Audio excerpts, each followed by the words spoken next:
તો જય શ્રી રામ દોસ્તો, ગુડ આફ્ટરનૂન મિની બ્લોગ. તો અમે આવી ગયા હતા અહીંયા દરણો ધરાવવા ને પછી હું ગાડી માથે બેઠો હતો. ગાડી માથે બેઠો હતો એટલે કે હું મારા જીજાની ગાડીમાં થાય. પછી મારા જીજા પાસે આવી ગયા કે હાલે દાણા. પછી હું દાણા લેવા માંડ્યો. દાણો હાથમાં આવ્યો તો એક પછી બીજા હાંદાએ પડી ગયા નીચે ને અમે ટમેટા લઈ લીધા હતા ને કિચન હતું ને આ છે કેટલાય બધા લોટ હતા. પછી હું લોકેશન ચેક કરવા માંડ્યો. લોકેશન હતું સારું. પછી સામે તેને એક બેન આવતા હતા એટલે કેમેરા મેં નીચું કરી નાખ્યું. પછી સામે તેને એક ભાઈ આવતા હતા એટલે મેં ઝૂમ કરી નાખ્યું. ઝૂમ કરીને પછી હું પાછો આવી ગયો ગાડીમાંથી આવીને દેખ્યું તો પાછું ઝૂમ કર્યું તો એ કે હજી 3 કલાક થશે. 3 કલાક એટલે બહુ મોટી વાત થઈ.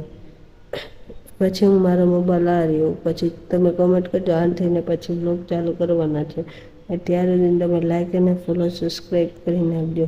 આપણા બેમાં વિડીયો આવવાના ચાલુ થશે. પછી હું મારા જીજાજી આવી ગયા. પછી અમે જવા લઈ ગયા ઘર બાજુ.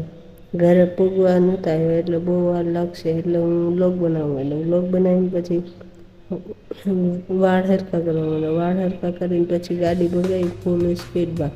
પછી આગળ એક સ્કોર્પિયો જતો હતો એની પાછળ લેવાનો હતો એટલે અમે આવી ગયા રેલવે સ્ટેશને. એટલે કે જેતપુરનું રેલવે સ્ટેશન. આગળ એક રિક્ષા હતી ને લખ્યું હતું બોર્ડમાં ચિત્રા.